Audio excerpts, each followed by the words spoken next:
Hi guys, my name is Chandrashekhar बरोला और मेरा number है 9899123008। और हम पढ़ रहे थे इन्फॉर्मेशन सिस्टम ऑडिट। और इन्फॉर्मेशन सिस्टम ऑडिट में information system risk and controls के बारे में पढ़ रहे थे। रिस्क असेसमेंट के बारे में पढ़ा था, रिस्क क्या होता है ये हमने पढ़ा था, और ये जाना था कि एसेट, थ्रेट और वनरेबिलिटीज़, इस टर्म्स में हम रिस्क को डिवाइड करते हैं और फिर किस तरीके से रिस्क को एसेस करेंगे। और फिर हमने पढ़ा था कि रिस्क मिटिगेशन क्या होता है और रिस्क रिडक्शन क्या होता है। रिस्क मिटिगेशन, रिस्क रिडक्शन या रिस्क एक्सटिंग्विशमेंट में क्या अंतर है। हमने ये जाना था कि रिस्क एक्सटिंग्विश नहीं हो सकता, रिस्क को मिटिगेट किया जा सकता है और वहाँ तक किया जा सकता है जहाँ पर एक्सेप्टेबल लेवल हो। और रिस्क एक्सेप्टेबल रिस्क कौन होगा, मैनेजमेंट डिसाइड करेगा। सारी डिसीजन, सारी चीज़, इंटरनल कंट्रोल करना, रिस्क मैनेजमेंट करना, रिस्क रैंकिंग करना, ये सारी चीज़ मैनेजमेंट करेगा। और उसके बाद कंट्रोल ऑब्जेक्टिव्स बनाना और उसके बाद कंट्रोल्स को इम्प्लीमेंट करना, ये सारी चीज़ मैनेजमेंट करेगा। अब हमारी स्टडी आ जाती है ऑडिटर के रोल में। ऑडिटर का क्या रोल होगा रिस्क असेसमेंट में, यानी कि हम आ जाते हैं इंफॉर्मेशन सिस्टम ऑडिटर। तो हमारी स्टडी कहती है कि basic principles governing and audit जो हैं उसके बारे में बात करती है सबसे पहले स्टडी। और वो भी बोलती है कि ऑडिटर को सबसे पहले क्या है, क्लियर अंडरस्टैंडिंग होनी चाहिए अकाउंटिंग सिस्टम की रिलेटेड इंटरनल कंट्रोल की। एज अ चार्टर्ड अकाउंटेंट हमें होती है, हमें अकाउंटिंग सिस्टम्स की और इंटरनल कंट्रोल की जनरली नॉलेज होती है। और एक ऑर्गेनाइजेशन में जाते हैं तो हमें समझ में आ जाता है कि भाई क्या लेवल है इंटरनल कंट्रोल है और किस तरह से अकाउंटिंग हो रही है। उसके बाद हमारी स्टडी कहती है कि बेसिक प्रिंसिपल्स गवर्निंग ऑडिट हमें बताता है कि हमें इंटरनल कंट्रोल्स को स्टडी करना पड़ेगा, एवेलुएट करना पड़ेगा, ऑपरेशन को देखना पड़ेगा, बिजनेस ऑपरेशन को देखना पड़ेगा। और फिर उसके बाद क्या है, ये डिटरमाइन करना पड़ेगा कि हम जो ऑडिट प्रोसीजर्स लगा रहे हैं उसकी नेचर, एक्सटेंट और टाइमिंग क्या होगी। अगर ऑडिटर ये देखता है कि वो इंटरनल कंट्रोल में रिलाई कर सकता है तो सब्सटेंटिव प्रोसीजर उसके कम होंगे, अगर नहीं रिलाई कर सकता है तो सब्सटेंटिव प्रोसीजर एक्सटेंसिव होंगे।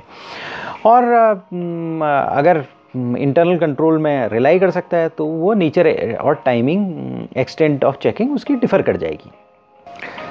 तो यही काम इंटरनल इंफॉर्मेशन सिस्टम ऑडिटर भी करेगा, क्योंकि पर्टिकुलर एक एक्स्ट्रा एसेट आ गया है वहाँ पर, आपका इंफॉर्मेशन एसेट आ गया है। उसके बारे में बेसिक प्रिंसिपल जो गवर्न कर रहे हैं उसी तरीके से जाएगा, ये हमारी स्टडी कहती है। उसके अलावा हमारी स्टडी कहती है कि ऑडिटिंग एश्योरेंस स्टैंडर्ड जो है रिस्क असेसमेंट और कंट्रोल्स के बारे में बात करते हैं। रिस्क असेसमेंट और कंट्रोल्स में हमारे जो ऑडिटिंग एश्योरेंस स्टैंडर्ड हैं वो कहते हैं कि ऑडिटर को अंडरस्टैंडिंग होनी चाहिए कंट्रोल इन्वायरमेंट की। यहाँ पर भी उसे अंडरस्टैंडिंग होनी चाहिए कंट्रोल इन्वायरमेंट की। उसके बाद उसे ये देखेगा डायरेक्टर मैनेजमेंट के एटीट्यूड्स क्या हैं, इनकी अवेयरनेस लेवल क्या है, ये कंट्रोल के रिगार्डिंग क्या एक्शन ले रहे हैं। क्योंकि कई जगह पर क्या होगा, डायरेक्टर्स को नॉलेज कम होगी, और चूँकि डायरेक्टर्स को नॉलेज कम होगी तो क्या होगा, कंट्रोल्स, पॉलिसीज़, प्रोसीजर्स नहीं बन पाएंगी, उतनी आईटी के रिलेटेड नहीं बन पाएंगी। क्या वो अपडेटेड है कि नहीं है, क्योंकि 5 साल में तो आईटी में एक जनरेशन चेंज हो जाती है। तो क्या वो जो चेंजेस हैं, जो कंट्रोल्स हैं, उनके बारे में अवेयर हैं कि नहीं है, उनकी अंडरस्टैंडिंग का लेवल क्या है, उनके एटीट्यूड्स क्या हैं। पुराना टाइप के आदमी होते हैं कई लोग, वो कहते हैं हमारे ज़माने में, बात कर रहे होते हैं जब भी आप जाओगे, हमारे ज़माने में तो ये होता था। तो हमारे ज़माने में आ गया तो जनरली आप ये सोच लीजिएगा कि फॉरवर्ड लुकिंग नहीं है, बैकवर्ड लुकिंग है। और फिर उसके बाद आप उनकी नॉलेज को एसेस करने की कोशिश कीजिएगा तो आपको पता चलेगा कि उनको नॉलेज है कि नहीं है। तो बेसिकली चेंजिंग टाइम्स हैं, आईटी बढ़ती जा रही है। हर गॉर्डन मूड्स की मूड्स लॉ जो के अनुसार कंप्यूटिंग पावर हर 18 महीने में या साल भर में, 2 साल में या 2.5 साल में डबल होती जा रही है। तो आईटी के स्टैंडर्ड्स, सिक्योरिटी के स्टैंडर्ड्स, सिक्योरिटी के प्रोसीजर्स, सब चीज़ चेंज होते जा रहे हैं। तो मैनेजमेंट के एटीट्यूड, अवेयरनेस, ये सारी चीज़ देखेंगे, क्योंकि ये बहुत इंपॉर्टेंट होते हैं एंटिटी में। क्योंकि मैनेजमेंट अगर सेंसिटिविटाइज्ड है, उसको नॉलेज है, तो कंट्रोल्स ऑटोमेटिकली फ्लो करने लग जाते हैं, क्योंकि मैनेजमेंट क्वेश्चन उठाना स्टार्ट कर देता है और नीचे लोग फॉल इन कर जाते हैं। तो उसके अलावा जो स्टैंडर्ड्स हैं वो ये भी स्टेट करते हैं कि इंटरनल कंट्रोल इन्वायरमेंट जो है ऑर्गेनाइजेशनल स्ट्रक्चर से अफेक्टेड होता है। और हमने ये पढ़ा, ऑर्गेनाइजेशनल स्ट्रक्चर बहुत इंपॉर्टेंट होता है। ऑर्गेनाइजेशन स्ट्रक्चर में भी आपकी segregation of duty, job evaluation, ये सारी चीज़ें होनी बहुत ज़रूरी हैं। और अगर ये नहीं है तो इंटरनल कंट्रोल इन्वायरमेंट अफेक्टेड होगा। तो ऑर्गेनाइजेशनल एस्पेक्ट को हमें देखना पड़ेगा, यानी 2 चीज़ों को देखना पड़ेगा। पहले ऑर्गेनाइजेशनल एस्पेक्ट को देखना पड़ेगा कि मैट्रिक्स क्या है ऑर्गेनाइजेशन की, और उससे पहले ये देखना पड़ेगा डायरेक्टर, मैनेजमेंट, इन सब की नॉलेज का लेवल क्या है, और उसके बाद क्या है ऑर्गेनाइजेशनल मैट्रिक्स वगैरह देखेंगे। तो इंटरनल कंट्रोल अप्रेजल जो है वो रिस्क में फोकस करेगा, मतलब कि उसको ये फोकस करना पड़ेगा। आईएस इंफॉर्मेशन सिस्टम जब रिस्क असेसमेंट कर रहा होगा तो रिस्क और कंट्रोल्स में फोकस करेगा। बेसिकली वो ये देखेगा रिस्क क्या है, कंट्रोल्स क्या होनी चाहिए, यानी रिस्क क्या है, risk assessment, acceptable level of risk, और फिर कंट्रोल ऑब्जेक्टिव, फिर कंट्रोल्स। तो बेसिकली क्या है, रिस्क और कंट्रोल्स, इस पर उसे ध्यान देखना है, उसे देखना है कौन कौन से रिस्क हैं और उस पर कौन सा कंट्रोल लगा दे। यानी ये हमारे रिस्क हैं, ये रिस्क है तो रिस्क असेसमेंट है, रिस्क असेसमेंट है तो मैनेजमेंट बताएगा एक्सेप्टेबल लेवल ऑफ रिस्क ये है, और उसी के अनुसार कंट्रोल ऑब्जेक्टिव्स बनेंगे और उसी के अनुसार कंट्रोल बनेंगे। यानी कि कहने का मतलब ये रिस्क और कंट्रोल्स इंपॉर्टेंट हैं, उसको रिस्क देखने हैं और कि उसी के कमेंसरेट कंट्रोल लग रहे हैं कि नहीं लग रहे हैं देखने हैं, कॉस्ट इफेक्टिव वे में लग रहे हैं कि नहीं लग रहे हैं। तो बेस्ट प्रैक्टिसेस भी होती हैं, बेस्ट प्रैक्टिसेस देखनी पड़ेंगी उसे। लेकिन अब यहाँ पर ऐसा है कि जो हमारी स्टडी वगैरह बताती है वो जो है ट्रेडिशनल इंटरनल कंट्रोल टेक्निक्स वगैरह बताती है। लेकिन आज की डेट में एक नया एसेट पैदा हो गया, इंफॉर्मेशन सिस्टम एसेट। जो इंफॉर्मेशन डेटा या इंफॉर्मेशन डेटा को आप एक पर्टिकुलर वे में ऑर्गेनाइज करोगे, ऑर्गेनाइज डेटा इंफॉर्मेशन बन जाता है। डेटा होता है जैसे फॉर एग्जांपल आपकी हर एक आदमी की सैलरी ये है, आप उसको एक असेंडिंग फॉर्म डिसेंडिंग फॉर्म में वो कर लेते हो, ये कर लेते हो, तो एक पर्टिकुलर इन्फॉर्मेशन देता है वो आपको। तो इन्फॉर्मेशन या डेटा जो भी कहो, इन्फॉर्मेशन डेटा सिस्टम कह दो या इन्फॉर्मेशन सिस्टम कह दो, इन्फॉर्मेशन सिस्टम बेटर रहता है क्योंकि डेटा जो होता है रॉ होता है और सॉफ्टवेयर हार्डवेयर उसे इन्फॉर्मेशन में वो कर लेते हैं, उसे और वैल्यूएबल बना देते हैं। यानी पहले तो डेटा था, अब डेटा इन्फॉर्मेशन बन के वो और भी वैल्यूएबल हो गया। तो वो हुआ है, उसके साथ ऑपरेटिंग सिस्टम आ गए हैं और सिस्टम सॉफ्टवेयर और एप्लीकेशन सॉफ्टवेयर हो गया, और यही इस डेटा को प्रोसेस करता है और इस डेटा को प्रोसेस करके इन्फॉर्मेशन में कन्वर्ट करता है या प्रोसेस करता है और आउटपुट में कन्वर्ट करता है। तो ये डेटा इंपॉर्टेंट हो गया, तो साथ में ये सॉफ्टवेयर भी इंपॉर्टेंट हो गए। ये सॉफ्टवेयर और डेटा हार्डवेयर में रहता है, कंप्यूटिंग इक्विपमेंट में रहता है, वो भी इंपॉर्टेंट हो गया। ये कंप्यूटिंग इक्विपमेंट आईएस फैसिलिटी में रहता है, इंफॉर्मेशन सिस्टम फैसिलिटी में रहता है, तो इंफॉर्मेशन सिस्टम फैसिलिटी भी इंपॉर्टेंट होगी। तो बेसिकली आज की डेट में क्या है, इंफॉर्मेशन बहुत वैल्यूएबल होगी, और चूंकि इंफॉर्मेशन वैल्यूएबल होगी तो वहाँ पर ट्रेडिशनल मेथड्स नहीं लगती हैं, क्योंकि कंप्यूटराइजेशन हो गया तो वहाँ पर ट्रेडिशनल मेथड्स लगना ख़त्म होती चलेगी। कंप्यूटर्स ने ऑर्गेनाइजेशन को अफेक्ट कर दिया, ऑर्गेनाइजेशन को टर्न अराउंड कर दिया। ऑर्गेनाइजेशन मालूम पड़ा $19 बिलियन का व्हाट्सएप, 50 आदमी काम करते हैं उसमें, तो यानी टर्न अराउंड वो $50 बिलियन की कंपनी, सॉरी $19 बिलियन की कंपनी और 50 आदमी केवल काम कर रहे हैं। और फेसबुक $100 बिलियन की कंपनी जिसमें 4000 और 5000 आदमी काम कर रहे हैं। $100 बिलियन, यहाँ 125 करोड़ लोग जो कि $1900 बिलियन पैदा करते हैं केवल, और वहाँ 50 लोग जो $19 बिलियन पैदा करते हैं, पैदा नहीं करते हैं, के कंपनी को, वैल्यूएशन की कंपनी को कंट्रोल करते हैं। तो वहाँ पर चीज़ें पैराडाइम शिफ्ट आ गया। तो बेसिकली जो कंट्रोल टेक्निक्स होंगी और प्लेसमेंट ऑफ कंट्रोल वो चेंज हो जाएगा, टेक्निक्स कंट्रोल हो जाएंगे, लेकिन ऑब्जेक्टिव वही रहेंगे। हमारे ऑब्जेक्टिव क्या था, जो बेसिकली हमारा ऑब्जेक्टिव क्या था, हमारा ट्रेडिशनल में ही ऑब्जेक्टिव था। ट्रेडिशनल क्या, एक उसमें जाते हैं, एक जो सेठ जी होते हैं उनकी दुकान में जाते हैं, तो उनका क्या एटीट्यूड होता है, एसेट सही रहे, अपना जो एसेट है वो सुरक्षित रहे, एसेट को वो देखते हैं, पूंजी को वो देखते हैं, एसेट को देखते हैं सुरक्षित रहे, एक ये रहता है। दूसरा ये एसेट का यूटिलाइजेशन अच्छी तरीके से हो, मतलब रिसोर्सेज वगैरह का यूटिलाइजेशन मैक्सिमम हो। तीसरा ये है कि ऑर्गेनाइजेशन के ऑब्जेक्टिव जिसे प्रॉफिट कहते हैं वो अचीव हो। एक लाला जी क्या कहते हैं, प्रॉफिट हो, धंधा चले, और ऐसा सारा जो एसेट है वो सुरक्षित रहे, एसेट में कोई नुकसान ना हो, कोई कुर्सी टेबल चेयर ये वो जो भी हैं सब सही रहे। तो वही ऑब्जेक्टिव यहाँ पर है, हमारा कंट्रोल ऑब्जेक्टिव वही है। लेकिन कंट्रोल टेक्निक्स हमारी चेंज हो गई हैं और प्लेसमेंट ऑफ कंट्रोल चेंज हो गया। जैसे फॉर एग्जांपल अब क्या है, पहले हमारा फिजिकल एक्सेस होता था, अब एक नई चीज़ पैदा हो गई, लॉजिकल एक्सेस भी पैदा हो गया। यानी कि सिस्टम को एक्सेस करेंगे तो फिजिकली ही नहीं, लॉजिकली भी एक्सेस कर सकते हैं आज की डेट में, क्योंकि सारी चीज़ें तरंगों में चलने लगी है। डेटा क्या है, जब डेटा इन ट्रांजिट होता है, यानी डेटा मूव कर रहा होता है, तो डेटा नहीं होता, वो तरंगे होती है, इलेक्ट्रॉनिक सिग्नल्स होते हैं। उसमें हम कहते हैं डेटा मूव कर रहा है, लेकिन वो बेसिकली अगर हम उसे देखा जाए तो वो इलेक्ट्रॉनिक सिग्नल्स होते हैं, या तो इलेक्ट्रॉनिक पल्सेस होती हैं या हाई वोल्ट लो वोल्ट होती है, वो चल रही होती है। तो बेसिकली उसको हमें सुरक्षित रखना है, वो उन वोल्ट और वो सुरक्षित तरीके से जाएँ, तो वहाँ पर प्लेसमेंट ऑफ कंट्रोल्स चेंज हो जाते हैं, लेकिन ऑब्जेक्टिव चेंज नहीं होता। ऑब्जेक्टिव फाइनेंशियल सिस्टम में ब्रॉडली वही रहता है कि ट्रांजैक्शन को ऑथराइज करोगे, ट्रांजैक्शन को रिकॉर्ड करोगे, एसेट को सही आदमी को एक्सेस मिलनी चाहिए, बाकी लोगों को नहीं मिलनी चाहिए, अकाउंटेबिलिटी और कंपैरिजन होना चाहिए। बेसिकली ब्रॉडली अकाउंटिंग सिस्टम में इंटरनल कंट्रोल्स वही रहेंगे चाहे कुछ हो जाए।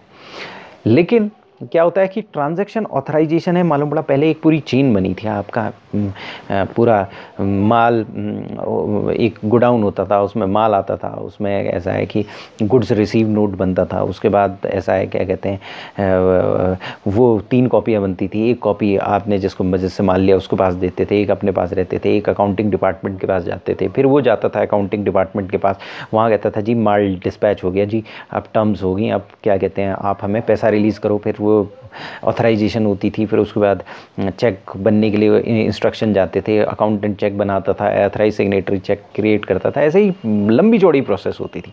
आज की डेट में क्या है कि मारुति जैसी कंपनी में ऑटोमेटिकली आपका उन्होंने कहा जी एक्सेल की कमी हो गई है, गाड़ी में एक्सेल की इन्वेंट्री लेवल कम रह गया। अगर मालूम पड़ा इन्वेंट्री लेवल रीऑर्डर लेवल में आ गया, रीऑर्डर लेवल आते ही ऑटोमेटिकली एक्सेल की परचेज ऑर्डर रिलीज़ हो गया, रिलेवेंट कंपनीज़ को परचेज ऑर्डर रिलीड हो गया। कंपनी को पता चल गया कि जैसे ही यहाँ से अगर मान लिया सपोज कंपनी में 500 एक्सेल रीऑर्डर लेवल है, 500 एक्सेल होनी चाहिए, गाड़ी के एक्सेल 500 होनी चाहिए, 500 स्टीयरिंग होनी चाहिए। जैसे ही कंपनी में 500 रहे, रीऑर्डर लेवल 500 है, पहले मालूम पड़ा 700 थे, 700 से कम होते होते जैसे ही 500 हुए, 500 हुआ जैसे ही निकला इधर से ही ऑर्डर शूट आउट हो जाएगा, या जो सुपरवाइज़र है उसको दिख जाएगा कि भाई रीऑर्डर लेवल पर आ गया, क्या हम 300 और रीऑर्डर कर सकते हैं कि नहीं कर सकते हैं।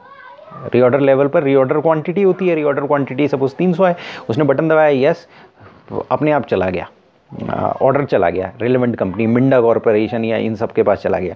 मिंडा कॉरपोरेशन ने उसको देखा, आपके इंस्टेंटली देखा, और मिंडा कॉरपोरेशन ने इंस्टेंटली या तो बनाया हुआ है उसके पास, अगर रॉ मटेरियल उसके पास फिनिश्ड प्रोडक्ट पड़ा है तो अपनी गाड़ियों से भेजा, भेजने के बाद यहाँ पर गाड़ी के पास आ गया, उसके पास अकाउंट वहाँ पर जो वेयर हाउस है उसने रिसीव किया, रिसीव करते ही उसने बटन दबाया, ऑटोमेटिकली मिंडा कॉरपोरेशन को पता चल गया, अकाउंटिंग डिपार्टमेंट को पता चल गया, ये माल निकल गया है। उसके बाद वो अंदर आया, क्वालिटी चेकिंग जैसी ही हुई, महीने भर के भी एंड में क्वालिटी चेकर ने अपने कंप्यूटर टर्मिनल में बटन दबाए, वो क्वालिटी चेक हो गई, अगर नहीं होगा तो वापस चले जाएगा कितना है। उसके बाद अकाउंटिंग डिपार्टमेंट को ऑटोमेटिकली पता चला, अकाउंटिंग डिपार्टमेंट में मंथ के एंड में ऑटोमेटिक चेक्स या फंड ट्रांसफ़र कर दिया, ऑटोमेटिक फंड ट्रांसफ़र कर दिया। तो कहने का मतलब ये, पहले एक लंबी चौड़ी प्रोसेस होती थी, ऑथराइजेशन की प्रोसेस होती थी, अब ऑथराइजेशन की प्रोसेस चेंज होगी, टेक्निक्स चेंज हो गई हैं। अब क्या है कि सिस्टम में लोग कम हो गए हैं, क्योंकि लोग पैसा मांगते हैं और लोग जो हैं एफिशिएंट नहीं होते हैं। मशीन्स एफिशिएंट होती हैं, मशीन्स पैसा नहीं मांगती, मशीन छुट्टी नहीं मांगती, मशीन बीमार नहीं होती, मशीन फ्रॉड नहीं करती, मशीन एरर उसमें बहुत कम होते हैं, अगर वायरस वगैरह आ गया तभी एरर होते हैं, अदरवाइज़ मशीन एरर नहीं करती और बोर नहीं होती। सबसे बड़ी बात ये, बोर नहीं होती, दूसरों को भड़काती नहीं है, ट्रेड यूनियन नहीं बनाती, तो मशीन एफिशिएंट होती है। जो एक बार काम दे दिया वो चुपचाप गाय की तरह काम करती रहती है। तो वो, और एक बार मशीन एफिशिएंट हो जाती है, कॉस्ट एफिशिएंट हो जाती है ह्यूमन बींग से, तो ह्यूमन बींग को रिप्लेस कर दिया जाता है।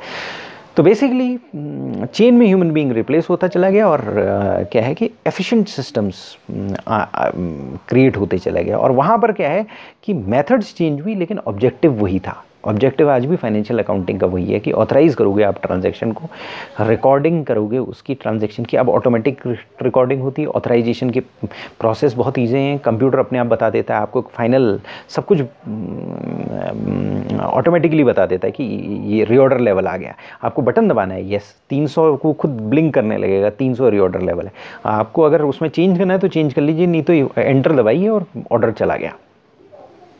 या आपने एंटर दबाया तो आपके सुपरवाइज़र के पास चला गया, सुपरवाइज़र ने देखा इसने 250 का ऑर्डर दिया, 300 रीऑर्डर लेवल है लेकिन 200 की ज़रूरत है, उसने उसको और कम किया, 200 किया, ओके किया और वो चला गया, तो कहे वो फाइनल चला गया अगर आपके ऊपर कोई सुपरवाइज़र है। तो मेथड्स टेक्निक्स चेंज हुई लेकिन ऑब्जेक्टिव वही है। तो अगला टॉपिक जो है हमारा स्टडी में इंटरनल कंट्रोल इवैल्यूएशन है, यानी इंटरनल कंट्रोल को कैसे इवैल्यूएशन करेंगे। इंटरनल कंट्रोल्स का मतलब क्या होता है? इंटरनल कंट्रोल्स का पॉलिसी, प्रोसीजर, कोई भी एक्टिविटी जो एसेट को सेफगार्ड करती है, फाइनेंशियल डेटा की एक्यूरेसी मेंटेन करती है, ऑपरेशनल एफिशिएंसी को इंक्रीज करती है या मैनेजमेंट पॉलिसी को एडहेयर करती है, वो इंटरनल कंट्रोल कराता है। कहने का मतलब ये है कि जो मैनेजमेंट है वो पॉलिसी बनाता है, प्रैक्टिसेस बनाता है, कोई भी एक्टिविटी करता है, गाइडलाइंस ये वो या एक्टिविटी करता है। एक्टिविटी मतलब क्या है कि ट्रेनिंग सेशंस भी एक्टिविटी में आते हैं, तो ट्रेन कर देता है लोगों को जिससे कि लोगों में अवेयरनेस आ जाए, या पॉलिसी प्रोसीजर्स बना देता है जिससे कि आपके एसेट सेफगार्ड होते हैं। यानी कि धंधे में सबसे, लालची के धंधे में सबसे इंपॉर्टेंट चीज़ क्या है कि भैया एसेट जो है वो सेफगार्ड रहना चाहिए। एसेट जो अंटी में जो एसेट पड़ा हुआ है वो बिल्कुल सही रहना चाहिए, सही कंडीशन में रहना चाहिए, उसमें कुछ गड़बड़ी नहीं होनी चाहिए। अगर उसमें गड़बड़ी हुई तो नुकसान हो गया, वो नुकसान नहीं होना चाहिए, एसेट सेफगार्ड रहना चाहिए। तो पहला इंटरनल कंट्रोल क्या करेगा? कोई भी पॉलिसी, प्रोसीजर, एक्टिविटी जो एसेट को सेफगार्ड करेगी। दूसरा क्या है कि वो ये चाहता है धंधा बढ़े, ऑपरेशनल एफिशिएंसी बढ़े, कुछ भी कहिए उसको, बिजनेस बढ़े, ऑर्गेनाइजेशन का ऑब्जेक्टिव मीट आउट हो कह दीजिए, या प्रॉफिट बढ़े, या कॉस्ट इफेक्टिवनेस बढ़े, एफिशिएंसी बढ़े। तो बेसिकली उसको क्या कह सकते हैं? ऑपरेशनल एफिशिएंसी बढ़े। यानी कि अगर मेरे पास दुकान है, मिठाई बनाने की दुकान है, या कोई किसी की भी दुकान है, अगर स्टील इंडस्ट्री की दुकान है, स्टील इंडस्ट्री की मिल है, सपोज टाटा स्टील है मेरे पास, या एक छोटी सी दुकान है, तो वहाँ पर क्या है? ऑपरेशनल एफिशिएंसी, ऑपरेशन जो वो काम कर रहे हैं, रोज़मर्रा के काम कर रहे हैं। मिठाई बनाने वाला मिठाई बना रहा है, टाटा स्टील बना रहा है, तो सबकी अपनी दुकानें हैं। तो वहाँ पर जो ऑपरेशनल एफिशिएंसी है वो बढ़नी चाहिए, कंट्रोल से घटनी नहीं चाहिए, या मेंटेन होनी चाहिए। यानी मेंटेन हो या बढ़े ऑपरेशनल एफिशिएंसी, ये काम होता है इंटरनल कंट्रोल का। दूसरी बात, फाइनेंशियल डेटा की एक्यूरेसी हो। फाइनेंशियल डेटा की एक्यूरेसी कैसी होगी? अगर मान लिया कोई खरीद बेच हुई तो वो ट्रांजैक्शंस वैलिडली ऑथराइज होगा और उसमें एरर, ओमिशंस वगैरह नहीं होंगे, राइट टाइम पर उसको एंटर किया जाएगा, तो वो फाइनेंशियल डेटा राइट उसको क्लासिफाई किया जाएगा। तो फाइनेंशियल डेटा की एक्यूरेसी बढ़ाएगा और मैनेजमेंट पॉलिसी को एडहेयर करेगा। अगर मान लिया सपोज मैनेजमेंट में कोई पॉलिसी बना दी, उन्होंने कहा जी इतने बजे आना है, इतने बजे जाना है, 5 डेज़ अ वीक हो गए या 6 डेज़ अ वीक हो गए, इतनी छुट्टी मिलेगी, ये होगी, छुट्टी नहीं मिलेगी तो ये होगा, आधे दिन नहीं आओगे तो पैसे कट जाएंगे, ये वो ये। या ऑर्गेनाइजेशन में आप क्या है कि सबसे सही तरीके से बात करोगे, या जो है ट्रेनिंग सेशंस रेगुलरली अटेंड करोगे, वुमेंस के साथ सही तरीके से बात करोगे, HR की लेड डाउन गाइडलाइंस फॉलोअप करोगे, तो ये सारी की सारी चीज़ें इंटरनल कंट्रोल्स में आती हैं। मैनेजमेंट पॉलिसी का एडहेरेंस भी इंटरनल कंट्रोल में आता है। यानी कि कुछ चीज़ें तो फिक्स्ड हैं, धंधा सही होना चाहिए, एक्यूरेसी, फाइनेंशियल स्टेटमेंट, बही खाता सही रहना चाहिए, फाइनेंशियल स्टेटमेंट की एक्यूरेसी रहनी चाहिए, अब धंधे में प्रॉफिट होना चाहिए, कॉस्ट इफेक्टिवनेस आना चाहिए, ऑपरेशनल एफिशिएंसी होनी चाहिए। और लाला जी ने जो कह दिया वो बात माननी है आपको, भाई लाला जी की भी बात तो माननी है। यानी कि मैनेजमेंट पॉलिसीज़ को आपको एडहेयर करना है। अब छोटी सी कंपनी, आपकी मिठाई की दुकान है तो लाला जी की बात माननी है, और अगर टाटा स्टील है तो वहाँ मैनेजमेंट बैठा हुआ है, मैनेजमेंट की बात माननी है। तो इंटरनल कंट्रोल बेसिकली क्या करता है? Internal control policy, procedure, activity होती है जो एसेट को सेफगार्ड करेगी। आपके पास जो एसेट है, लाला जी के धंधे में जो एसेट पड़े हुए हैं उसको नुकसान नहीं होने देगी। दूसरी बात यह है कि बही खाता सही रखेगी, फाइनेंशियल स्टेटमेंट लाला जी का सही रखेगी, ऑपरेशनल एफिशिएंसी इंप्रूव करेगी और मैनेजमेंट पॉलिसी को एडहेयर करेगी। तो बेसिकली ये इंटरनल कंट्रोल है।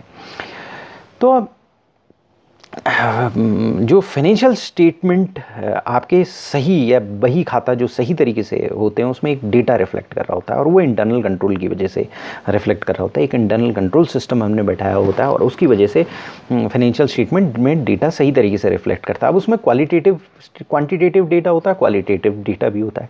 आज की डेट में दोनों टाइप का डेटा होता है, दोनों टाइप का डेटा सही तरीके से आना चाहिए, और वो इंटरनल कंट्रोल अगर सही तरीके से इंस्टीट्यूटेड है तो वो डेटा जो है सही आता है।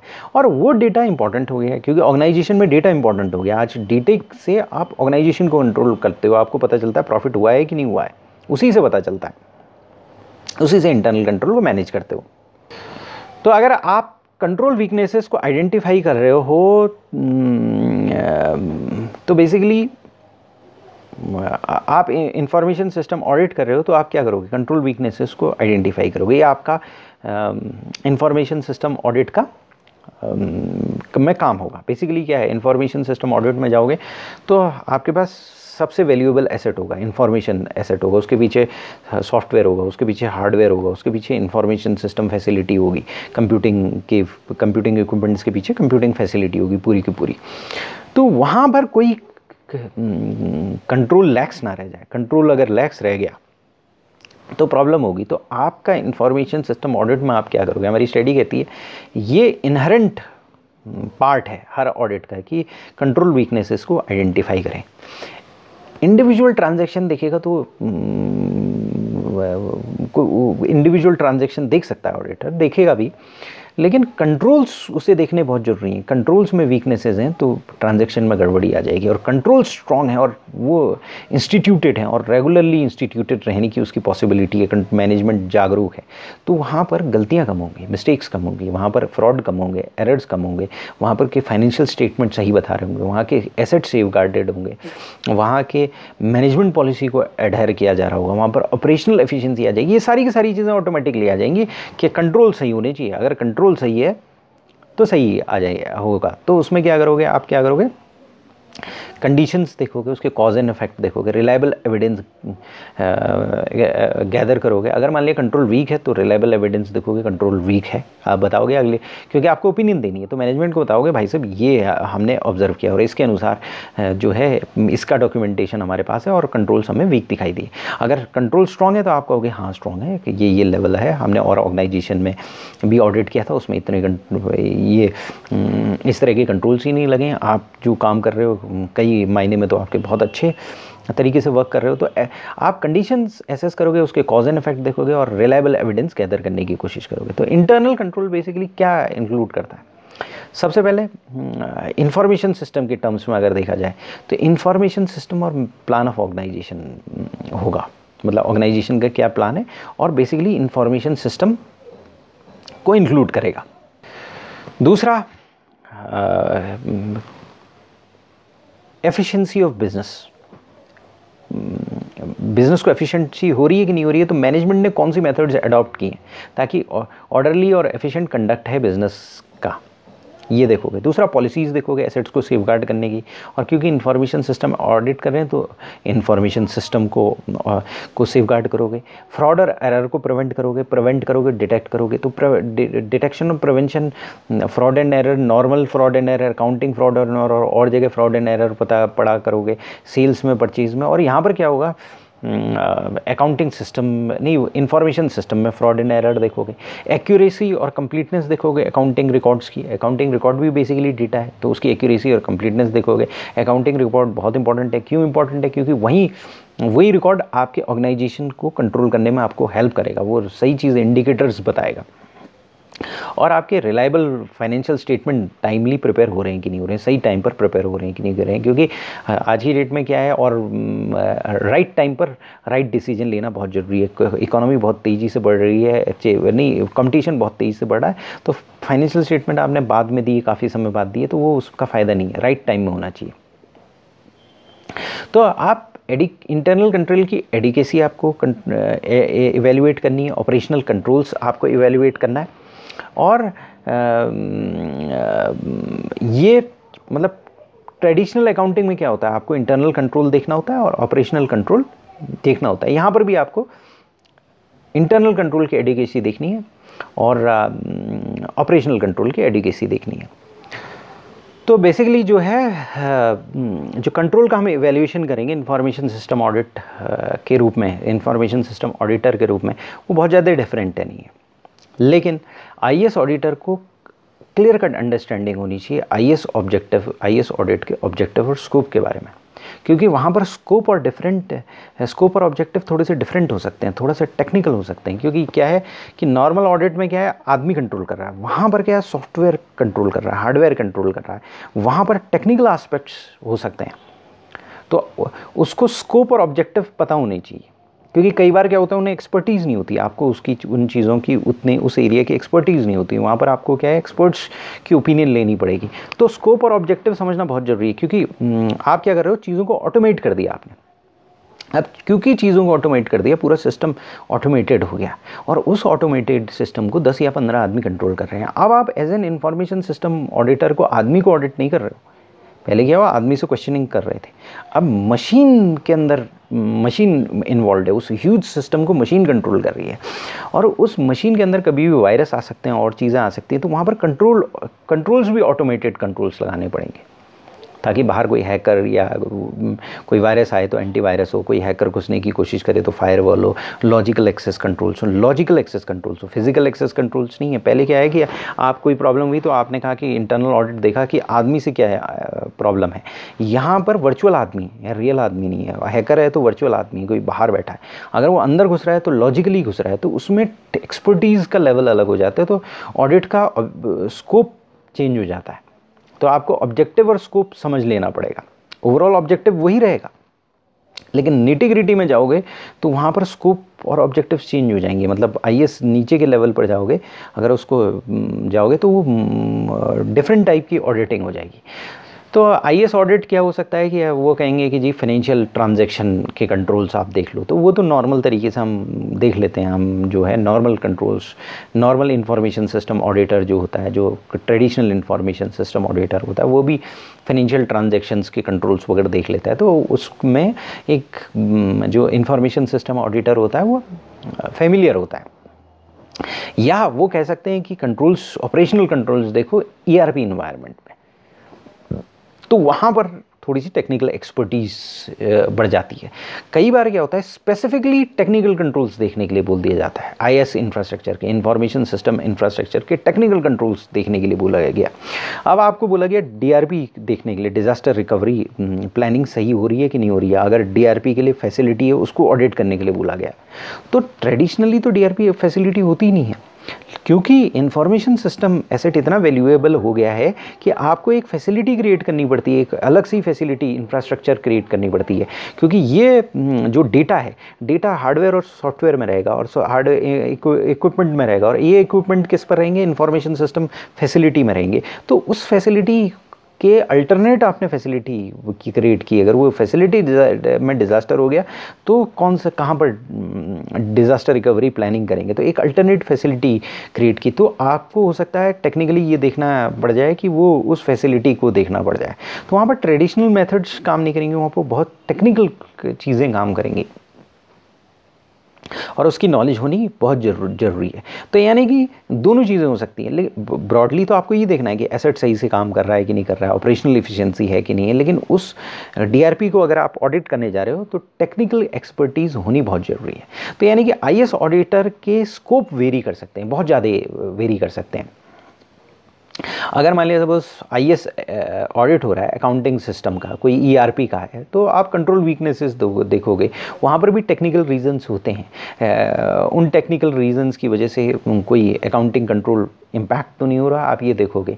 ईआरपी इंटरनल एंट्रीज कोई ट्रिगर तो नहीं हो रही ईआरपी सॉफ्टवेयर में, ये सारी चीज़ें देखोगे। लेकिन एक नॉर्मल ऑडिटर को उन चीज़ों का अंदेशा होता है, वो पकड़ लेता है, कैचअप कर लेता है।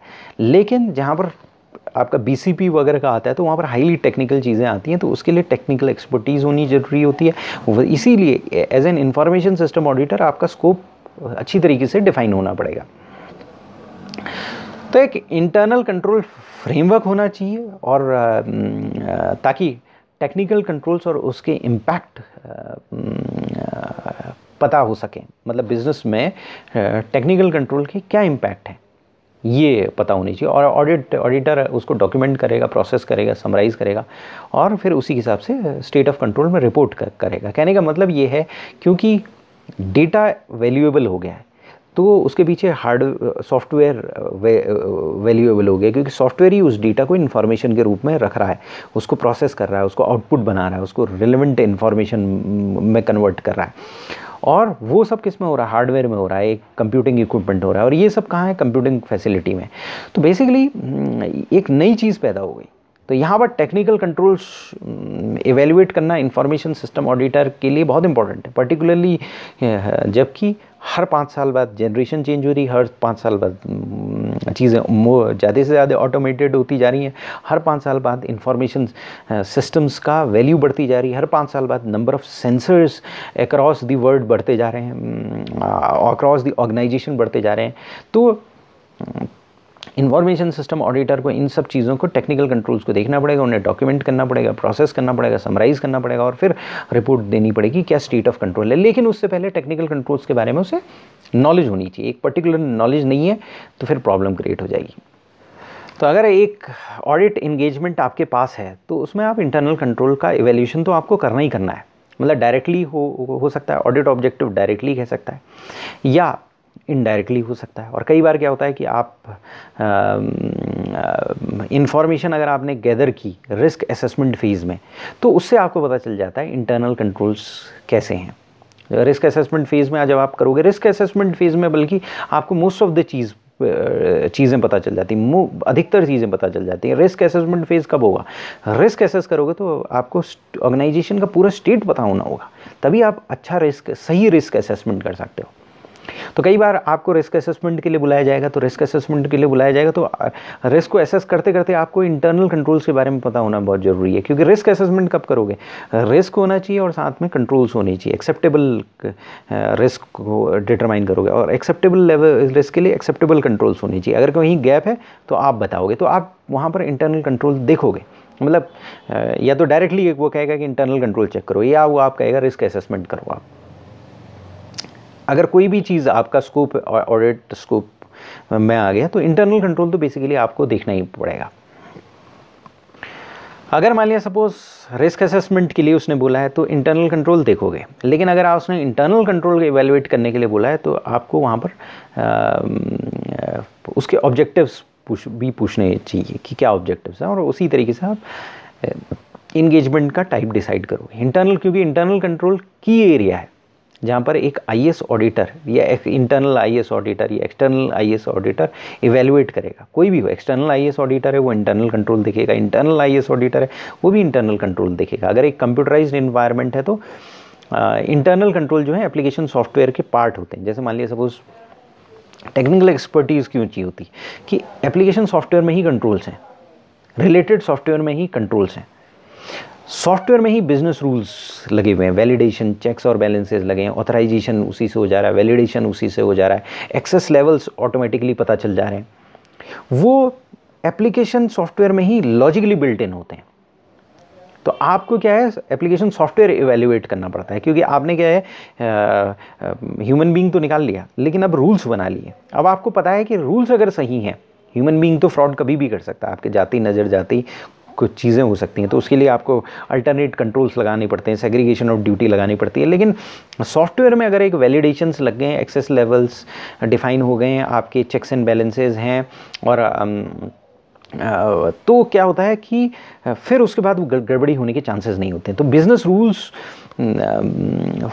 फ्रीज्ड हो जाते हैं जब तक कि कोई आपका मालूम पड़ा वायरस ना आ जाए या कुछ ना आ जाए, तो वो प्रॉब्लम क्रिएट कर सकते हैं। अदरवाइज़ आप एप्लीकेशन सॉफ्टवेयर वगैरह को देखोगे, एप्लीकेशन सॉफ्टवेयर देखकर आप देखोगे बिजनेस रूल्स के अनुसार काम हो रहा है कि नहीं हो रहा है, वैलिडेशन लगे हैं कि नहीं लगे, चेक्स एंड बैलेंसेस लगे हैं कि नहीं लगे। तो इसके लिए एक पर्टिकुलर टेक्निकल एक्सपर्टीज़ चाहिए होगी आपको, या आप डॉक्यूमेंटेशन में रिलाई कर सकते हो। तो बेसिकली ये देखो, ये इम्पॉर्टेंट है। तो बेसिकली आप क्या करोगे, ऑर्गेनाइजेशन में जाओगे as an information system auditor और कंट्रोल्स को इवेल्युएट करना चालू करोगे। और जो आपको पहले, सबसे पहले तो ऑडिट ऑब्जेक्टिव पता होना चाहिए, ऑडिट ऑब्जेक्टिव या स्कोप मिला होगा, उसी के अनुसार कंट्रोल्स को आप इवेल्युएट करोगे, प्रीलिमिनरी असेसमेंट करोगे, उसके बाद ऑडिट प्लानिंग फेज करोगे, और उसके बाद फिर आपको पता चलने लग जाएगा कि वीकनेसेस कहाँ पर हैं। तो कई बार क्या होता है कि आजकल कई ऑडिटर्स जो हैं टेक्नोलॉजी हार्डन्ड हो गए, तो computer audited assisted techniques use करने लग गए हैं। मतलब जनरलाइज ऑडिट सॉफ्टवेयर्स हैं जो कि इफ़ेक्टिव होता है, एफिशिएंट होता है, मतलब कंट्रोल्स को इवेल्युएट कर लेता है, उसमें डेटा डालो, इवेल्युएट कर लेता है, वो देखता है एक्सटेंट और रिलायबिलिटी देख लेता है, कंप्लायंस हो रहे हैं कि नहीं हो रहे हैं देख लेता है। तो वो आजकल computer assisted audit techniques use किए जाने लगी हैं, क्योंकि ऐसा है कि आज की डेट में ह्यूज वॉल्यूम्स ऑफ डेटा एक जगह पर प्रोसेस हो रहा है। मतलब आज की डेट में एक छोटी सी पेन ड्राइव में काफ़ी ज़्यादा डेटा आ रहा है और कल की डेट में और भी ज़्यादा आता चले जाएगा। तो वहाँ पर क्या है कि ह्यूज डेटा एक छोटी सी जगह पर है। तो उसमें कंप्यूटर एडेड ऑडिट टेक्निक्स या computer assisted audit technique, CAAT जिसे बोलते हैं, उसका यूज़ किया जाता है, क्योंकि वो जो रिसोर्स है वो बहुत वैल्यूएबल है। उसके पीछे हार्डवेयर सॉफ्टवेयर है, सही तरीके से काम कर रहे हैं कि नहीं कर रहे हैं, सॉफ्टवेयर सही तरीके से काम कर रहा है कि नहीं कर रहा है, उसके लिए आप उसके अंदर जाकर नहीं दे सकते हो, आप लॉजिकली उसे चेक कर सकते हो। लॉजिकली चेक करने के लिए आपके पास लॉजिकल इंस्ट्रूमेंट होना चाहिए। लॉजिकल इंस्ट्रूमेंट क्या है? कंप्यूटर एडेड लॉजिकली इंस्ट्रूमेंट या लॉजिकल टेक्निक्स यूज़ कर सकते हो। तो टेक्निक्स क्या हैं? Computer aided assisted audit techniques हैं, कैट है, या जनरलाइज्ड ऑडिट सॉफ्टवेयर्स हैं, उनको आप यूज़ कर सकते हो। थैंक्स।